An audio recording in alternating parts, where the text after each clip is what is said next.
इस वीडियो में हम कक्षा 5 के बच्चों की गणित की कार्य पुस्तिका गणित ज्ञान के पुनरावर्तन दिवस 27 के प्रश्नों को हल करेंगे। यहाँ पे प्रश्न संख्या 1 कह रहा है कि दिए गए मूल्य तालिका के आधार पर निम्न प्रश्नों को हल कीजिए। अब यहाँ पे पहले कॉलम में सब्जी दिया है और दूसरे कॉलम में मूल्य दिया है प्रति किलोग्राम। 1 किलोग्राम का मूल्य कितना होता है यहाँ दिया गया है।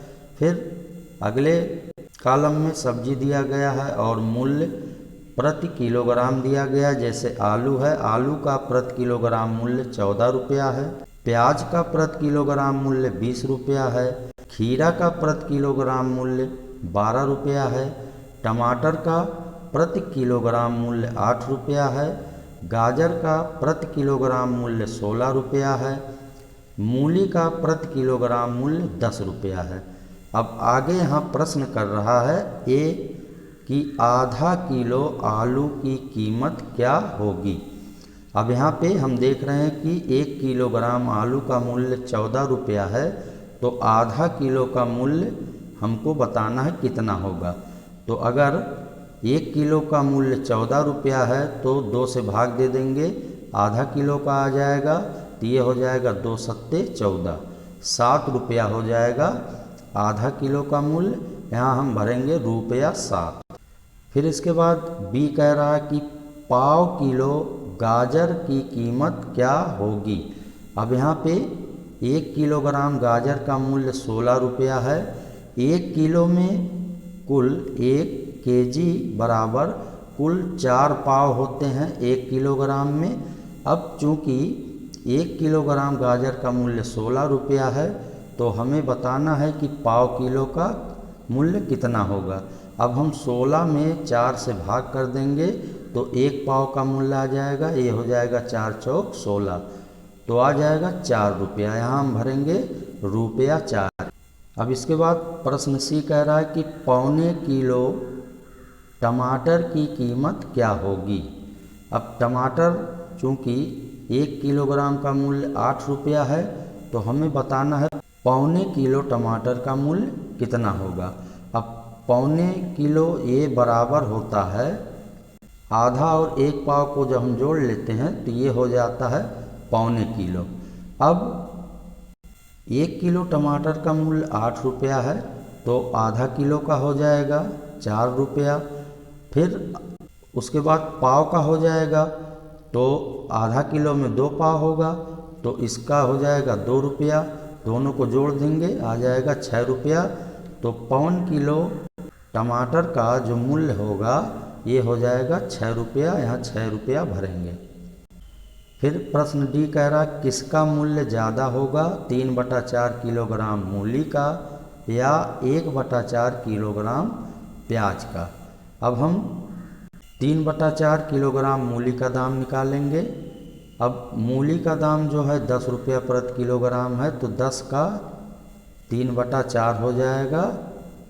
इसको सरल करेंगे तो ये हो जाएगा 10 तियाँ 30, 30/4, 4 से 30 में भाग देंगे 4 सते 28, 2 बचेगा, दशमलव लगाएंगे और 4 पच्चे 20, आ जाएगा 7.5 रुपया 3/4 किलोग्राम मूली का मूल्य। अब इसके बाद 1/4 किलोग्राम प्याज का दाम निकालेंगे। तो अब चूँकि प्याज का दाम प्रति किलोग्राम ये है 20 रुपया तो 1/4 का निकालेंगे, 1/4 गुणे 20, इसको सरल करेंगे तो ये हो जाएगा 4 पच्चे 20, आ जाएगा 5 रुपया।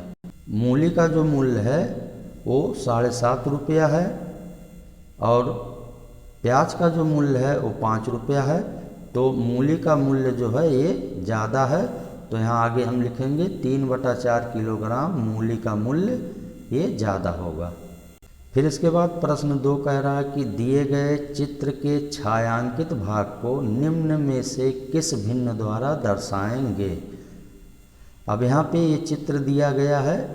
इस चित्र में कुल 4 भाग किए गए हैं और 3 भागों को रंगा गया है। सभी भाग समान हैं तो इसका जो भिन्न बनेगा ये होगा 3/4। अब यहाँ पे जो विकल्प दिया गया है, ए है 1/3, सी है 2/3, बी है 2/1 और डी है इनमें से कोई नहीं। तो इसमें जो सही होगा ये डी वाला विकल्प सही होगा, इनमें से कोई नहीं, क्योंकि ये। फिर इसके बाद प्रश्न 3 कह रहा हल कीजिए। जय ने एक पिज्ज़ा का 1/2 भाग खाया तथा मीना ने दूसरे पिज्ज़ा का 1/2 भाग खाया। जय के अनुसार उसने मीना से ज़्यादा पिज्ज़ा खाया और मीना कह रही है कि हम दोनों ने बराबर पिज्ज़ा खाए।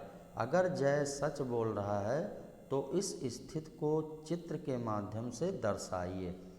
अब यहाँ पे जय एक पिज्ज़ा का आधा भाग खा रहा है और मीना भी एक पिज्ज़ा का आधा भाग खा रही है। अब दोनों तो समान खा रहे हैं, लेकिन जय कह रहा है कि मैंने जो है ये मीना से अधिक पिज्ज़ा खाया।